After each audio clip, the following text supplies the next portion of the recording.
بسم اللہ الرحمن الرحیم۔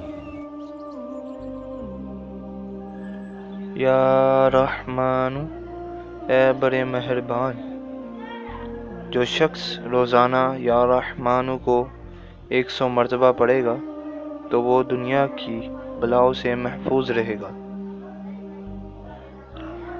اگر یا رحمان مشک و زعفران سے لکھ کر کسی دشمن یا بدخلق کے گھر دفن کر دیا جائے تو اس میں شرم و حیا، شرافت اور نرمی پیدا ہو جائے گی۔